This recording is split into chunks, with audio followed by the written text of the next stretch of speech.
ਅੱਜ ਦਾ ਲੈਸਨ ਦੇਖ ਰਹੇ ਸਾਰੇ ਵਿਦਿਆਰਥੀਆਂ ਨੂੰ ਮੇਰੇ ਵੱਲੋਂ ਜਾਣੀ ਕਿ ਰਾਜਵਿੰਦਰ ਸਿੰਘ ਵੱਲੋਂ ਪਿਆਰ ਭਰੀ ਸਤਿ ਸ਼੍ਰੀ ਅਕਾਲ। ਸੋ ਵਿਦਿਆਰਥੀਓ 6ਵੀਂ ਕਲਾਸ ਦੇ ਦੂਜੇ ਅਧਿਆਏ ਪੂਰਨ ਸੰਖਿਆਵਾਂ ਦਾ ਅੱਜ ਇਹ ਚੌਥਾ ਲੈਸਨ ਹੈ। ਪਹਿਲੇ ਤਿੰਨ ਲੈਸਨਸ ਵਿੱਚ ਅਸੀਂ ਪੂਰਨ ਸੰਖਿਆਵਾਂ ਭਾਵ ਹੋਲ ਨੰਬਰਸ ਦੇ ਬਾਰੇ ਮੁੱਢਲੀ ਜਾਣਕਾਰੀ ਪ੍ਰਾਪਤ ਕੀਤੀ ਸੀ।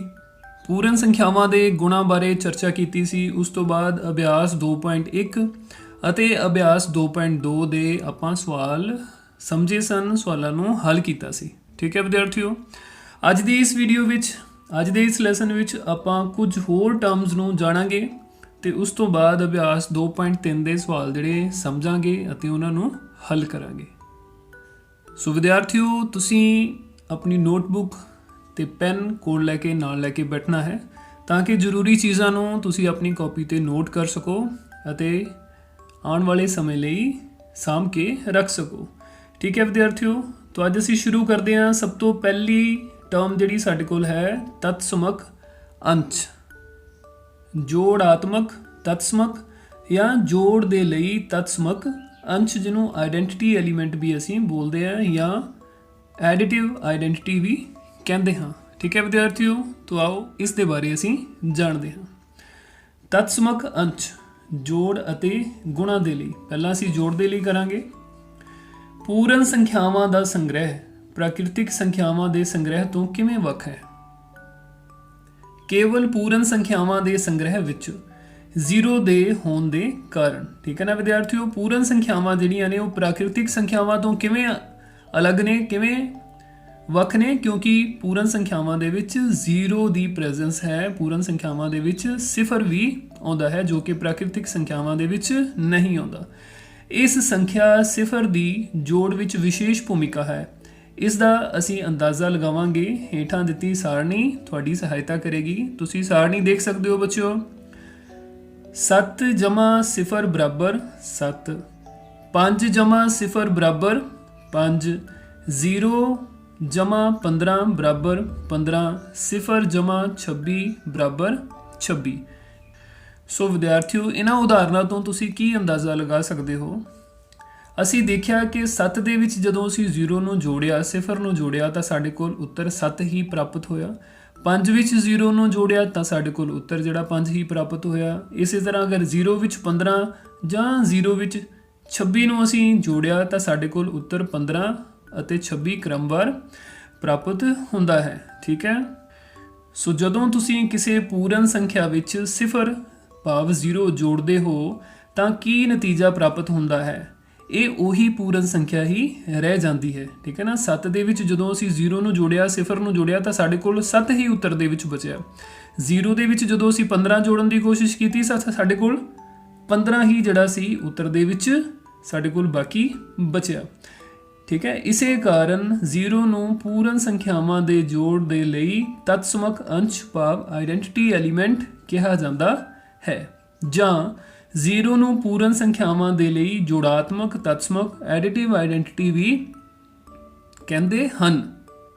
ठीक है विद्यार्थियों, 0 साडे कोल इहो जी पूर्ण संख्या है। इनू असी किसी भी पूर्ण संख्या दे विच जदों जोड़ते हाँ तो साडे कोल उत्तर उही पूर्ण संख्या रहिंदी है। 0 नूं विच जोड़न ते कोई फर्क नहीं पैंदा। ठीक है, इस तो बाद गुणा दी क्रिया विच भी 0 दी एक महत्वपूर्ण भूमिका है, उहदे बारे असी जाणांगे। किसी भी पूर्ण संख्या नूं जेकर 0 नाल गुणा करिए तो यह 0 बन जाती है। ठीक है विद्यार्थियों, असी किसी भी पूर्ण संख्या नूं जदों 0 नाल गुणा करते हैं तो साडे कोल उत्तर हमेशा ही 0 आउंदा है। सो तुहानूं पूर्ण संख्यावां दे लई एक जोड़ात्मक तत्समक प्राप्त है।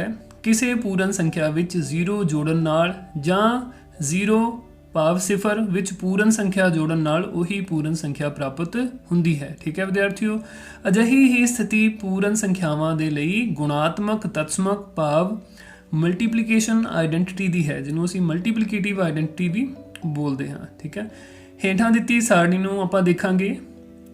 7 गुणा 1 बराबर 7, 5 गुणा 1 बराबर 5, 1 गुणा 12 बराबर 12, 1 गुणा 100 करन ते सानू बराबर 100 ही प्राप्त हुंदा है।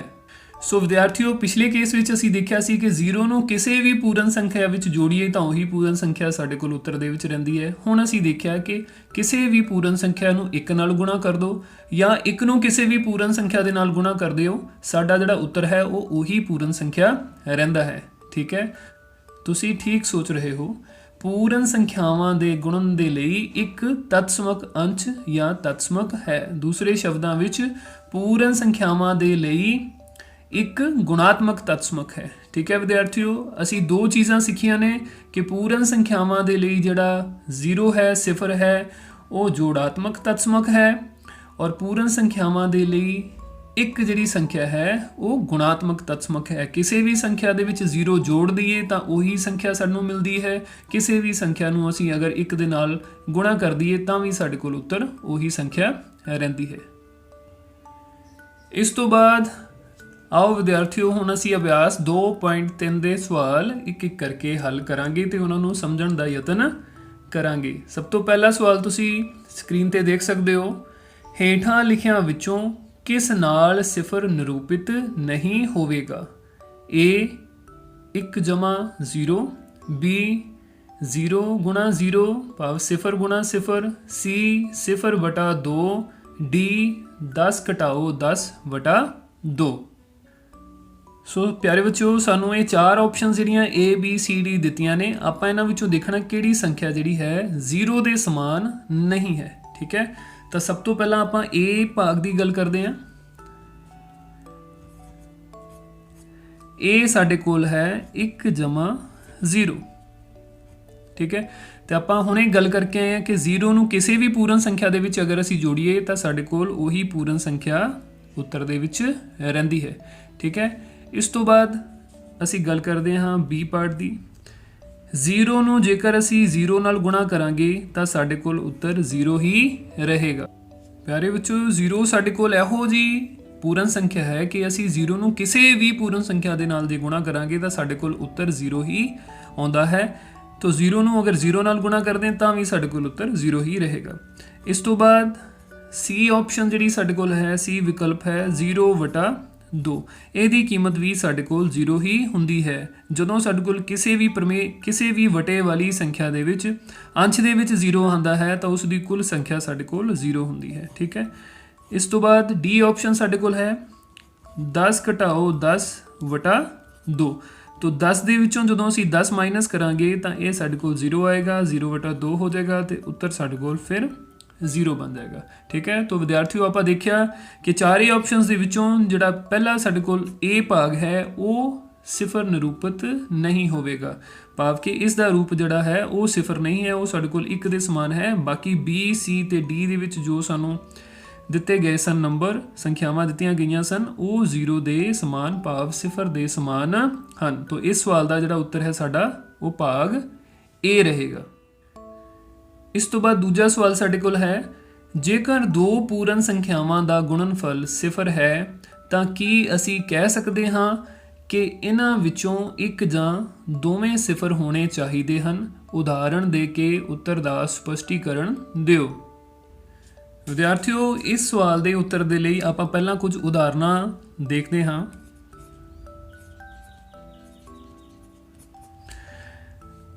ਆਪਾਂ ਇੱਕ ਸੰਖਿਆ ਪੂਰਨ ਸੰਖਿਆ 4 ਲੈਂਦੇ ਹਾਂ, 4 ਨੂੰ 0 ਨਾਲ ਗੁਣਾ ਕਰ ਦਿੰਦੇ ਹਾਂ ਤਾਂ ਉੱਤਰ ਸਾਡੇ ਕੋਲ 0 ਪ੍ਰਾਪਤ ਹੁੰਦਾ ਹੈ।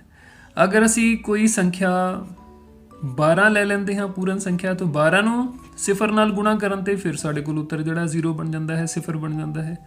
ਫਿਰ ਅਸੀਂ 0 ਨੂੰ 7 ਨਾਲ ਗੁਣਾ ਕਰਕੇ ਦੇਖਦੇ ਹਾਂ ਤਾਂ ਫਿਰ ਉੱਤਰ ਸਾਡੇ ਕੋਲ ਜਿਹੜਾ 0 ਬਣ ਜਾਂਦਾ ਹੈ।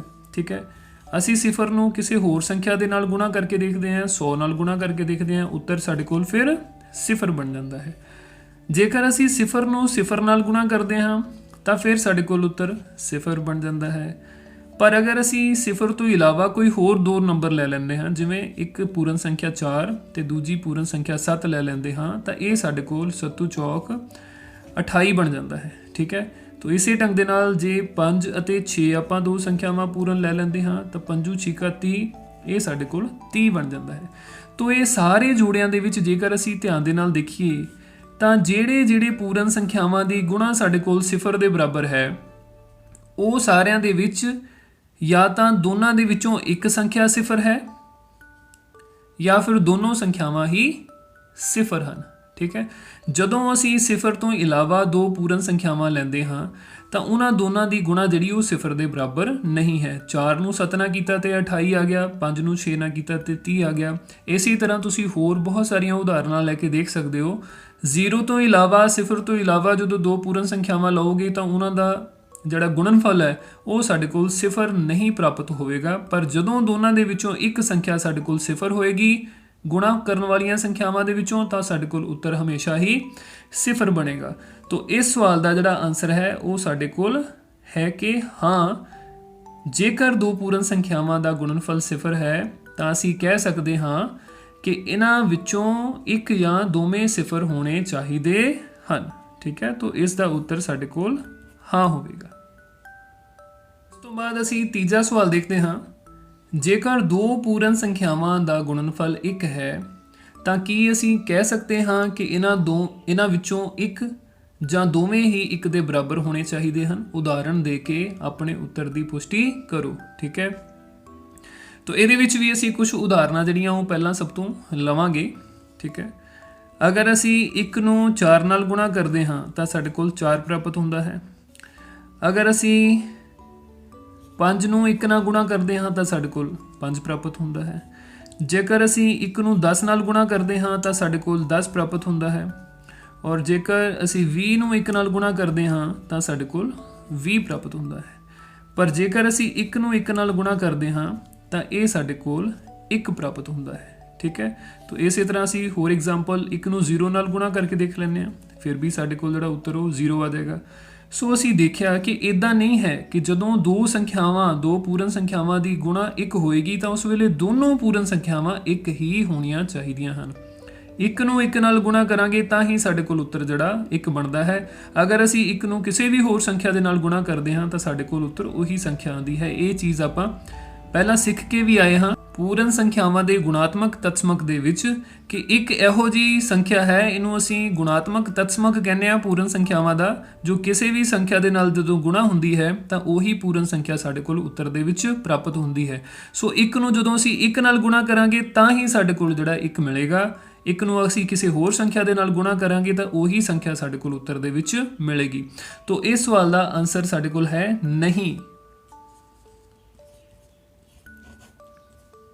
ਠੀਕ, ਭਾਵ ਅਸੀਂ ਇਹ ਨਹੀਂ ਕਹਿ ਸਕਦੇ ਕਿ ਜੇਕਰ ਦੋ ਪੂਰਨ ਸੰਖਿਆਵਾਂ ਦਾ ਗੁਣਨਫਲ 1 ਹੈ ਤਾਂ ਇਹਨਾਂ ਵਿੱਚੋਂ ਇੱਕ ਜਾਂ ਦੋਵੇਂ ਹੀ 1 ਦੇ ਬਰਾਬਰ ਹੋਣੇ ਚਾਹੀਦੇ ਹਨ। ਸਹੀ ਕਥਨ ਕੀ ਹੋਣਾ ਚਾਹੀਦਾ ਸੀ ਕਿ ਦੋ ਪੂਰਨ ਸੰਖਿਆਵਾਂ ਦਾ ਗੁਣਨਫਲ 1 ਉਦੋਂ ਹੀ ਹੁੰਦਾ ਹੈ ਜਦੋਂ ਦੋਨੋਂ ਹੀ ਸੰਖਿਆਵਾਂ 1 ਦੇ ਬਰਾਬਰ ਹੋਣ। ਠੀਕ ਹੈ ਵਿਦਿਆਰਥੀਓ। ਹਾਂਜੀ ਪਿਆਰੇ ਬੱਚੋ, ਇਸ ਤੋਂ ਬਾਅਦ ਅਗਲਾ ਜਿਹੜਾ ਸਵਾਲ ਹੈ ਸਾਡੇ ਕੋਲ ਅਭਿਆਸ 2.3 ਦਾ, ਉਹ ਹੈ ਕਿ ਵਿਤਰਣ ਵਿਧੀ ਨਾਲ ਪਤਾ ਕਰੋ ਡਿਸਟ੍ਰੀਬਿਊਸ਼ਨਸ ਦੇ ਨਾਲ ਅਸੀਂ ਨੀਚੇ ਜਿਹੜੇ ਕੁਐਸਚਨ ਸਾਨੂੰ ਦਿੱਤੇ ਹੋਏ ਨੇ ਉਹਨਾਂ ਨੂੰ ਅਸੀਂ ਹੱਲ ਕਰਨਾ ਹੈ। ਠੀਕ ਹੈ, तो ये साढ़े कोल गुणनफल जोड़ा है दिता गया है। ए पार्ट तुसी दे सकते हो 728 गुणा 101, इसी तरह 5437 गुणा 1001। ठीक है, इसी तरह सी डी ते ई पार्ट भी सानू दिते गए ने। ठीक है, तो ये गुणा दी जोड़ दे उत्ते जिहड़ी डिस्ट्रीब्यूशन है, गुणा दा जोड़ दे उत्ते वितरण, उस विधि नूं उस पूर्ण संख्यावां दे गुण नूं यूज़ करके वरत के असी ये सवाल हल करांगे। ठीक है विद्यार्थियों, तो ये सब तो पहला चौथा पार्ट जोड़ा है, चौथे का जोड़ा ए पार्ट है वो असी उत्थों शुरू करांगे।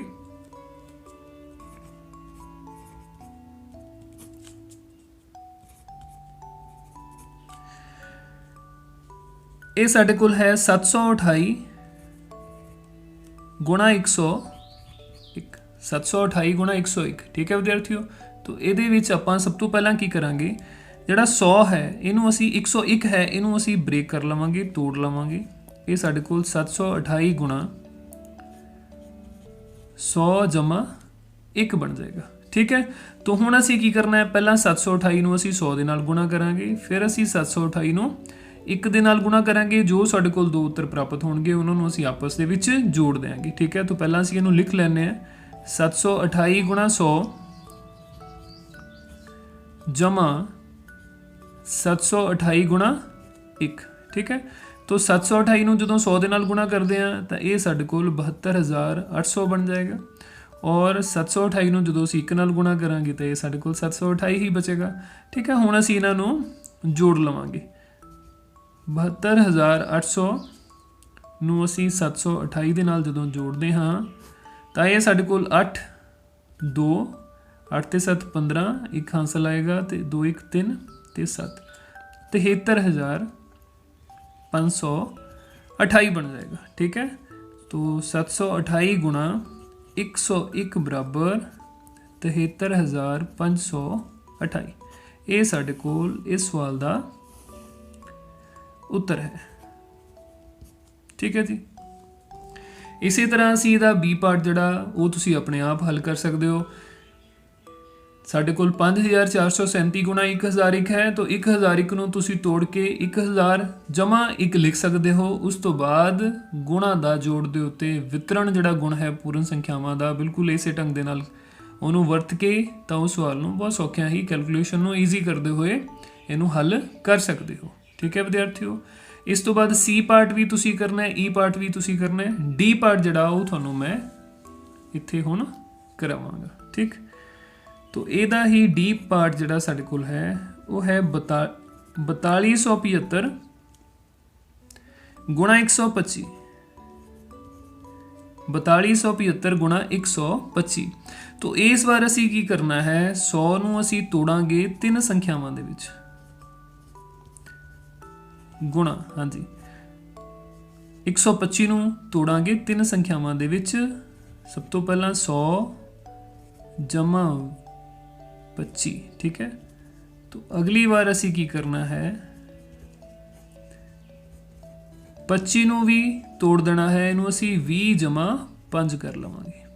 ठीक है विद्यार्थियों, तो 4275 ਨੂੰ 125 ਨਾਲ ਗੁਣਾ ਕਰਨ ਦੀ ਬਜਾਏ ਪਹਿਲਾਂ ਅਸੀਂ 100 ਨਾਲ ਗੁਣਾ ਕਰਾਂਗੇ ਜੋ ਕਿ ਬਹੁਤ ਸੌਖੇ ਢੰਗ ਨਾਲ ਹੋ ਜਾਏਗਾ। ਫਿਰ ਅਸੀਂ ਇਹਨੂੰ 20 ਨਾਲ ਗੁਣਾ ਕਰਾਂਗੇ, 20 ਨਾਲ ਗੁਣਾ ਕਰਨ ਤੋਂ ਬਾਅਦ ਫਿਰ ਅਸੀਂ ਇਹਨੂੰ 5 ਨਾਲ ਗੁਣਾ ਕਰਾਂਗੇ ਔਰ ਜੋ ਸਾਡੇ ਕੋਲ 3 ਸੰਖਿਆਵਾਂ ਆਣਗੀਆਂ ਫਿਰ ਅਸੀਂ ਉਹਨਾਂ ਨੂੰ ਜੋੜ ਦਿਆਂਗੇ ਤਾਂ ਸਾਡੇ ਕੋਲ ਲੋੜੀਂਦਾ ਉੱਤਰ ਪ੍ਰਾਪਤ ਹੋ ਜਾਏਗਾ। ਠੀਕ ਹੈ, तो ਅਸੀਂ ਇਹਨੂੰ ਪਹਿਲਾਂ ਲਿਖ ਲੈਂਦੇ ਹਾਂ 4275 ਗੁਣਾ 100 ਜਮਾ 4275 गुणा 20 जमा 4275 गुणा 5। ठीक है जी, तो 4275 ਨੂੰ ਜਦੋਂ 100 ਨਾਲ ਗੁਣਾ ਕੀਤਾ ਤਾਂ ਇਹ ਤਾਂ ਸਾਡੇ ਕੋਲ 4275 ਨਾਲ 2 0 ਆ ਜਾਣਗੀਆਂ। ਠੀਕ ਹੈ, तो 4275 ਨੂੰ 20 ਦੇ ਨਾਲ ਗੁਣਾ ਇਹ ਅਸੀਂ ਕਰਕੇ ਦੇਖ ਲੈਂਦੇ ਹਾਂ। ਐਕਚੁਅਲ ਦੇ ਵਿੱਚ 4275 ਨੂੰ ਅਸੀਂ 2 ਨਾਲ ਗੁਣਾ ਕਰਾਂਗੇ, ਜੋ ਸਾਡੇ ਕੋਲ ਉੱਤਰ ਆਏਗਾ ਉਹਦੇ ਵਿੱਚ ਅਸੀਂ ਪਿੱਛੇ 0 ਲਗਾ ਦੇਵਾਂਗੇ। ਠੀਕ, 5 दूनी 10 आएगा सब तो पहला, एक हांसल 7 दूनी 14, 14 ते 1 15, एक हांसल 2 दूनी 4, 4 ते 1 5, उस तो बाद 4 दूनी 8। ठीक है विद्यार्थियों, तो ये साडे कोल बनता है 8 5 5 0 ते 1 A 0 जी साडे कोल सी वो नाल आ जाएगी। तो ये साडे कोल 85500 बन जाता है। ठीक है, तो इसे ढंग दे नाल असी 4275 ਨੂੰ 5 ਦੇ ਨਾਲ ਵੀ गुणा करके देख लेंगे हैं।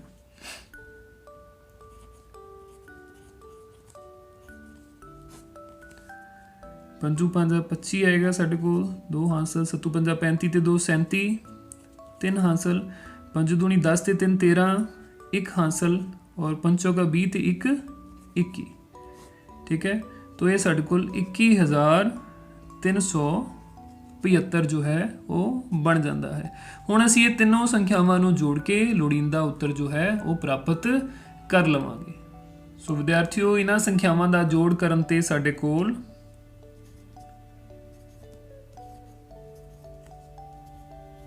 ये संख्या बनती है 5,34,375। तो 4275 नूं 125 नाल गुणा करन ते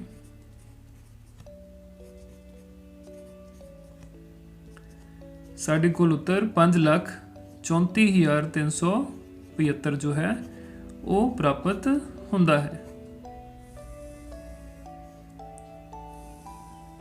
ठीक है जी, तो ऐसी वितरण विधि दे नाल ਅਭਿਆਸ 2.3 ਦੇ ਚੌਥੇ ਸਵਾਲ ਦੇ ਅਸੀਂ 2 ਪਾਰਟ ਜਿਹੜੇ ਨੇ ਉਹ ਹੱਲ ਕੀਤੇ ਨੇ ਤੇ 3 ਪਾਰਟ ਜਿਹੜੇ ਹੈ ਉਹ ਤੁਹਾਡੇ ਵਾਸਤੇ ਛੱਡੇ ਨੇ। ਉਹ ਤੁਹਾਡਾ ਹੋਮਵਰਕ ਹੈ, ਉਹ ਤੁਸੀਂ ਪ੍ਰੈਕਟਿਸ ਕਰਨੀ ਹੈ। ਉਹਦੇ ਚੋਂ B ਪਾਰਟ ਹੈ 5437 ਗੁਣਾ 1001, C ਪਾਰਟ ਹੈ 824 ਗੁਣਾ 25 ਤੇ E ਪਾਰਟ ਹੈ 504 ਗੁਣਾ 335। ਇਹ ਤਿੰਨਾਂ ਸਵਾਲਾਂ ਦੇ ਆਨਸਰ ਜਿਹੜੇ ਆ ਉਹ ਤੁਸੀਂ ਸਕਰੀਨ ਤੇ ਦੇਖ ਸਕਦੇ ਹੋ, ਇਹਨਾਂ ਨੂੰ ਨੋਟ ਕਰ ਸਕਦੇ ਹੋ ਤੇ ਬਾਅਦ ਵਿੱਚ ਹੱਲ ਕਰਨ ਤੋਂ ਬਾਅਦ ਆਪਣੇ ਆਨਸਰ ਜਿਹੜੇ ਹੈ ਉਹ ਮਿਲਾ ਕੇ ਦੇਖ ਸਕਦੇ ਹੋ। ਵਿਦਿਆਰਥੀਓ, ਇਸ ਤੋਂ ਬਾਅਦ ਇਸੇ ਅਭਿਆਸ ਦਾ 5ਵਾਂ ਸਵਾਲ ਸਾਡੇ ਕੋਲ ਹੈ ਕਿ ਹੇਠਾਂ ਲਿਖੇ ਨਮੂਨੇ ਦਾ ਅਧਿਐਨ ਕਰੋ।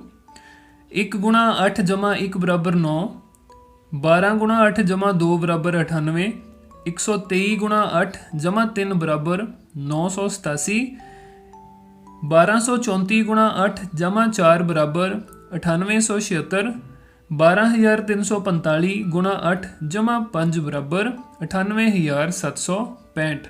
ਅਸੀਂ ਇਹਦੇ ਅਗਲੇ 2 ਪੱਗ ਜਿਹੜੇ ਨੇ ਉਹ ਲਿਖਣੇ ਨੇ। ਸੋ ਵਿਦਿਆਰਥੀਓ, ਆਪਾਂ ਦੇਖਦੇ ਹਾਂ ਕਿ ਇਹਦੇ 'ਚ 1 ਗੁਣਾ 8 ਜਮਾ 1 ਬਰਾਬਰ 9 ਹੈ। ਆਪਾਂ ਇਹਦੇ 'ਚ ਪੈਟਰਨ ਜਿਹੜਾ ਹੈ ਉਹ ਚੈੱਕ ਕਰਨਾ ਕਿ ਕਿਸ ਪੈਟਰਨ ਦੇ ਅਕੋਰਡਿੰਗ ਸਾਡੇ ਕੋਲ ਅਗਲੀਆਂ ਸੰਖਿਆਵਾਂ ਜਿਹੜੀਆਂ ਉਹ ਬਣ ਰਹੀਆਂ ਨੇ। तो सब तो पहला असी ये जिहड़ियां संख्यावां इन्हां नूं देखांगे। इहदे सब तो पहला 1 है, फिर 1 2, फिर 1 2 3, फिर 1 2 3 4, फिर 1 2 3 4 5। आपां देखिया कि लगातार जिहड़े अंक ने वो अगली जिहड़ी संख्या है वो पूर्ण संख्या अगली नाल आ जाती है। भाव पहला 1 सी, फिर 1 दे नाल 2 आ गया, फिर 1 2 तो बाद नाल 3 आ गया। इसी तरह अगर असी अगे देखांगे तो साडे कोल जिहड़ी अगली संख्या है वो 1 2 3 4 5 ते 6 बन जाएगी। और ये साडे कोल सेम ही रहिंदा है, हर संख्या नूं 8 नाल ही गुणा कीता है। पर इहदे च जिहड़ी जोड़ी जांदी संख्या है ये उही है जिहड़ा नवां अंक असीं इत्थे शामिल करते हैं। भाव के इस केस दे विच साडे कोल इत्थे असीं 6 जोड़ांगे। तो 6 जोड़न दे नाल इधर वाले पैटर्न नूं अगर दसीए तो सब तो पहला इस वाले पैटर्न नूं अगर असीं देखिए इस नमूने नूं तो 9, फिर 9 दे नाल 8, फिर 9 8 7 9 8 7 6। और असीं देखते हैं कि पिछे तो एक पूर्ण संख्या होर जिहड़ी छोटी है वो सानूं नाल लगानी पैंदी है। 8 तो बाद 7 असीं नाल लगाया, 7 तो बाद 6, 6 तो बाद 5। तो 5 तो बाद इत्थे किस संख्या नूं नाल लगाउणा पएगा? बिल्कुल सही, भाव 4। ठीक है, तो ये साडे कोल अगला एक पद है। इस तो बाद एक पद असीं होर लिखना है, ਉਹਦੇ ਵਿੱਚ ਅਸੀਂ 6 ਦੇ ਨਾਲ 7 ਨੂੰ ਲਗਾ ਦਾਂਗੇ। 1 2 3 4 5 6 7 गुणा 8 और जमा की करांगे ਇਹਦੇ 'ਚ 7। तो ये साडे कोल उत्तर की प्राप्त होएगा? पैटर्न तो देख के सानू पता लगता है 9 8 7 6 5 4 ते 3। ठीक है जी, तो असी देखा कि बिल्कुल सिर्फ पैटर्नस नूं देख के बिना गुणा कीतियां बिना मल्टीप्लाई कीतियां पैटर्न जो नमूने बन रहे सी उन्हां नूं फॉलो करते हुए असी अगले 2 पद जिहड़े है वो इहदे लिख लए ने। सो विद्यार्थियों, इस तरह साडे कोल पूर्ण संख्यावां दूसरा अध्याय जिहड़ा है साडे कोल खत्म हुंदा है। इहदे विच असी सारे तरह के जिहड़े क्वेश्चन ने सारे कॉन्सैप्ट है वो बहुत ही बरीकी नाल समझण दा यतन कीता है। हर एक चीज़ नूं हर एक चीज़ दे उत्ते असी हर एक टर्म दे उत्ते चर्चा कीती है। मैनूं उम्मीद है कि पूर्ण संख्यावां अध्याय दे सवाल अते पूरे कॉन्सैप्ट नूं समझण दे लई ये जिहड़े लैसन ने तुहाडे बहुत कम आए होणगे। ਹੁਣ ਅਸੀਂ ਅਖੀਰ ਦੇ ਵਿੱਚ ਅਸੀਂ ਇਹ ਦੇਖਾਂਗੇ, ਇੱਕ ਵਾਰ ਪੰਛੀ ਝਾਤ ਮਾਰਾਂਗੇ ਕਿ ਅਸੀਂ ਪੂਰੇ 4 ਲੈਸਨਸ ਦੇ ਵਿੱਚ ਅਸੀਂ ਪੂਰਨ ਸੰਖਿਆਵਾਂ ਦੇ ਵਿੱਚ ਕਿਹੜੀਆਂ-ਕਿਹੜੀਆਂ ਚੀਜ਼ਾਂ ਨੂੰ ਸਿੱਖਿਆ ਹੈ। ਸੋ ਵਿਦਿਆਰਥੀਓ, ਸਭ ਤੋਂ ਪਹਿਲਾਂ ਜੋ ਅਸੀਂ ਸਿੱਖਿਆ ਹੈ ਕਿ ਸੰਖਿਆਵਾਂ 1 2 3 ਜਿਨ੍ਹਾਂ ਦੀ ਵਰਤੋਂ ਅਸੀਂ ਗਿਣਤੀ ਲਈ ਕਰਦੇ ਹਾਂ ਪ੍ਰਾਕਿਰਤਿਕ ਸੰਖਿਆਵਾਂ ਕਹਿਲਾਉਂਦੀਆਂ ਹਨ। ਦੂਸਰੀ ਚੀਜ਼, ਜੇਕਰ ਤੁਸੀਂ ਕਿਸੇ ਪ੍ਰਾਕਿਰਤਿਕ ਸੰਖਿਆ ਵਿੱਚ 1 ਜੋੜਦੇ ਹੋ ਤਾਂ ਤੁਹਾਨੂੰ ਇਸ ਦਾ ਅਗੇਤਰ ਮਿਲਦਾ ਹੈ ਅਤੇ ਜੇਕਰ ਕਿਸੇ ਪ੍ਰਾਕਿਰਤਿਕ ਸੰਖਿਆ ਵਿੱਚੋਂ 1 ਘਟਾਉਂਦੇ ਹੋ ਤਾਂ ਤੁਹਾਨੂੰ ਇਸ ਦਾ ਪਿਛੇਤਰ ਮਿਲਦਾ ਹੈ। ਤੀਜੇ ਨੰਬਰ ਤੇ ਅਸੀਂ ਇਹ ਸਿੱਖਿਆ ਇਹਨਾਂ ਲੈਸਨਸ ਦੇ ਵਿੱਚ ਕਿ ਹਰੇਕ ਪ੍ਰਾਕਿਰਤਿਕ ਸੰਖਿਆ ਦਾ ਇੱਕ ਅਗੇਤਰ ਹੁੰਦਾ ਹੈ। ਇੱਕ ਸੰਖਿਆ 1 ਨੂੰ ਛੱਡ ਕੇ ਹਰੇਕ ਪ੍ਰਾਕਿਰਤਿਕ ਸੰਖਿਆ ਦਾ ਇੱਕ ਪਿਛੇਤਰ ਵੀ ਹੁੰਦਾ ਹੈ। ਪ੍ਰਾਕਿਰਤਿਕ ਸੰਖਿਆ 1 ਦਾ ਕੋਈ ਪਿਛੇਤਰ ਨਹੀਂ ਹੁੰਦਾ। ਚੌਥਾ जो पॉइंट असी ये सीखिया कि जेकर प्राकृतिक संख्यावां दे समूह विच असी संख्या 0 शामिल करते हाँ तो सानू पूर्ण संख्यावां दा समूह प्राप्त होंदा है। इस तरह संख्यावां 0 1 2 3 आदि पूर्ण संख्यावां दा समूह बनाउंदियां हन।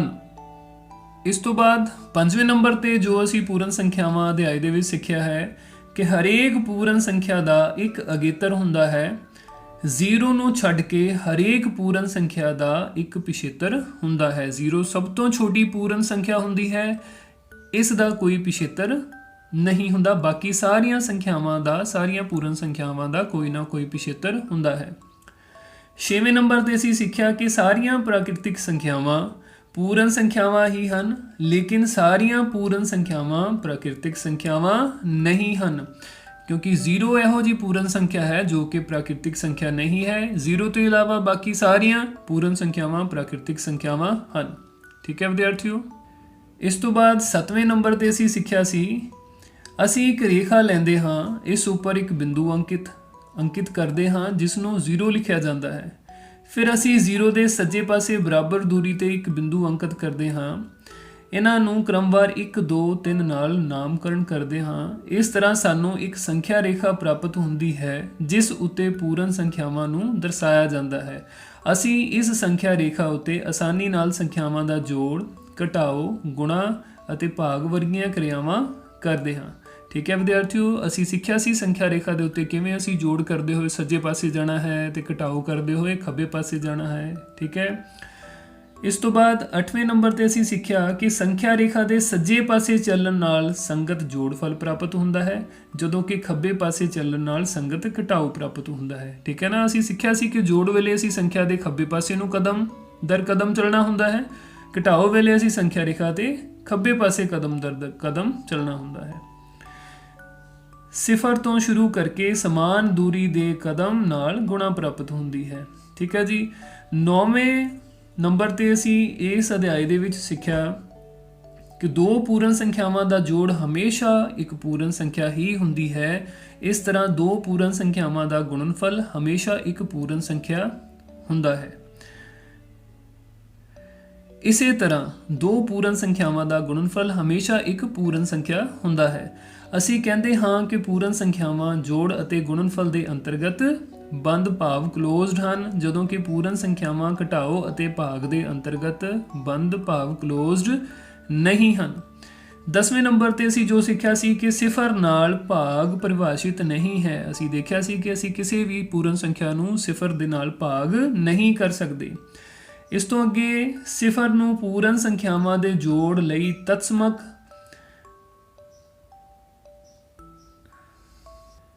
ਇਸ ਤੋਂ ਬਾਅਦ ਅਸੀਂ 11ਵੇਂ ਨੰਬਰ ਤੇ ਸਿੱਖਿਆ ਸੀ ਕਿ ਸਿਫਰ ਨੂੰ ਪੂਰਨ ਸੰਖਿਆਵਾਂ ਦੇ ਜੋੜ ਲਈ ਤਤਸਮਕ ਕਹਿੰਦੇ ਹਨ, ਪੂਰਨ ਸੰਖਿਆ 1 ਨੂੰ ਪੂਰਨ ਸੰਖਿਆਵਾਂ ਦੇ ਗੁਣਨ ਲਈ ਤਤਸਮਕ ਕਹਿੰਦੇ ਹਨ। 12ਵੇਂ ਨੰਬਰ ਤੇ ਅਸੀਂ ਸਿੱਖਿਆ ਕਿ ਤੁਸੀਂ ਦੋ ਪੂਰਨ ਸੰਖਿਆਵਾਂ ਨੂੰ ਕਿਸੇ ਵੀ ਕ੍ਰਮ ਵਿੱਚ ਜੋੜ ਸਕਦੇ ਹੋ। ਤੁਸੀਂ ਦੋ ਪੂਰਨ ਸੰਖਿਆਵਾਂ ਨੂੰ ਕਿਸੇ ਵੀ ਕ੍ਰਮ ਵਿੱਚ ਗੁਣਾ ਕਰ ਸਕਦੇ ਹੋ। ਅਸੀਂ ਕਹਿੰਦੇ ਹਾਂ ਕਿ ਪੂਰਨ ਸੰਖਿਆਵਾਂ ਦੇ ਲਈ ਜੋੜ ਅਤੇ ਗੁਣਾ ਕ੍ਰਮ ਵਟਾਂਦਰਾ ਭਾਵ ਕਮਿਊਟੇਟਿਵ ਗੁਣ ਰੱਖਦੇ ਹਨ। 13ਵੇਂ ਨੰਬਰ ਤੇ ਅਸੀਂ ਸਿੱਖਿਆ ਕਿ ਪੂਰਨ ਸੰਖਿਆਵਾਂ ਦੇ ਜੋੜ ਅਤੇ ਗੁਣਾ ਸਹਿਚਾਰਤਾ ਗੁਣ ਵੀ ਰੱਖਦੇ ਹਨ। ਫਿਰ ਅਸੀਂ ਸਿੱਖਿਆ ਕਿ ਪੂਰਨ ਸੰਖਿਆਵਾਂ ਦੇ ਲਈ ਜੋੜ ਉੱਤੇ ਗੁਣਾਂ ਦਾ ਵਿਤਰਣ ਹੁੰਦਾ ਹੈ। ਇਸ ਤੋਂ ਬਾਅਦ ਅਸੀਂ ਇਹ ਚੀਜ਼ ਸਿੱਖੀ ਕਿ ਪੂਰਨ ਸੰਖਿਆਵਾਂ ਦੇ ਕ੍ਰਮ ਵਟਾਂਦਰਾ ਸਹਿਚਾਰਤਾ ਅਤੇ ਵਿਤਰਣ ਗੁਣ ਗਣਨਾ ਕਰਨ ਨੂੰ ਆਸਾਨ ਬਣਾਉਂਦੇ ਹਨ। ਇਹ ਗੁਣ ਜਿਹੜੇ ਨੇ ਕੈਲਕੂਲੇਸ਼ਨ ਨੂੰ ਭਾਵ ਗਣਨਾ ਕਰਨ ਨੂੰ ਸੌਖਾ ਕਰ ਦਿੰਦੇ ਹਨ, ਆਸਾਨ ਕਰ ਦਿੰਦੇ ਹਨ। ਅਸੀਂ ਅਣਜਾਣੇ ਵਿੱਚ ਹੀ ਇਹਨਾਂ ਦੀ ਵਰਤੋਂ ਗਣਨਾ ਕਰਨ ਦੇ ਲਈ ਕਰਦੇ ਹਾਂ। ਇਸ ਤੋਂ ਬਾਅਦ ਅਸੀਂ ਇਸੇ ਅਭਿਆਸ ਦੇ ਵਿੱਚ ਜਦੋਂ ਆਖਰੀ ਕੁਐਸਚਨ ਕੀਤਾ, ਆਖਰੀ ਸਵਾਲ ਅਸੀਂ ਕੀਤਾ ਸੀ 2.3 ਦਾ, ਉਹਦੇ 'ਚ ਅਸੀਂ ਇਹ ਵੀ ਸਿੱਖਿਆ ਸੰਖਿਆਵਾਂ ਦੇ ਨਮੂਨੇ ਨਾ ਕੇਵਲ ਰੌਚਕ ਹੁੰਦੇ ਹਨ ਬਲਕਿ ਮੌਖਿਕ ਹਿਸਾਬ ਲਗਾਉਣ ਵਿੱਚ ਵੀ ਲਾਭਦਾਇਕ ਹੁੰਦੇ ਹਨ ਅਤੇ ਸੰਖਿਆਵਾਂ ਦੇ ਗੁਣਾਂ ਨੂੰ ਭਲੀ ਭਾਂਤੀ ਸਮਝਣ ਵਿੱਚ ਸਹਾਇਤਾ ਕਰਦੇ ਹਨ। ਕਈ ਵਾਰ ਸਿਰਫ ਨਮੂਨੇ ਦੇਖ ਕੇ ਅਸੀਂ ਸੌਖਿਆਂ ਹੀ ਬਿਨਾਂ ਗੁਣਾ ਜਾਂ ਭਾਗ ਜਾਂ ਜੋੜ ਕੀਤਿਆਂ ਸੌਖੇ ਹੀ ਉੱਤਰ ਪ੍ਰਾਪਤ ਕਰ ਸਕਦੇ ਹਾਂ। ਸੋ ਪਿਆਰੇ ਵਿਦਿਆਰਥੀਓ, ਮੈਨੂੰ ਪੂਰੀ ਉਮੀਦ ਹੈ ਕਿ 4 ਲੈਸਨਸ ਦੇ ਵਿੱਚ ਤੁਸੀਂ ਪੂਰਨ ਸੰਖਿਆਵਾਂ ਹੋਲ ਨੰਬਰ ਅਧਿਆਇ ਨੂੰ ਬਹੁਤ ਚੰਗੀ ਤਰ੍ਹਾਂ ਜਾਣਿਆ ਪਛਾਣਿਆ ਹੋਏਗਾ। ਠੀਕ ਹੈ ਵਿਦਿਆਰਥੀਓ, ਇਸ ਤੋਂ ਬਾਅਦ ਤੁਹਾਡੇ ਅਭਿਆਸ ਦੇ ਲਈ, ਪ੍ਰੈਕਟਿਸ ਦੇ ਲਈ ਕੁਝ ਸਵਾਲ ਜਿਹੜੇ ਤੁਹਾਨੂੰ ਸਕਰੀਨ ਦੇ ਉੱਤੇ ਦਿਸਣਗੇ, ਤੁਸੀਂ ਇਹਨਾਂ ਨੂੰ ਆਪਣੀ ਕਾਪੀ ਦੇ ਵਿੱਚ ਨੋਟ ਕਰਨਾ ਹੈ ਅਤੇ ਨੋਟ ਕਰਕੇ ਇਹਨਾਂ ਦਾ ਅਭਿਆਸ ਕਰਨਾ ਹੈ, ਇਹਨਾਂ ਨੂੰ ਹੱਲ ਕਰਨ ਦਾ ਯਤਨ ਕਰਨਾ ਹੈ।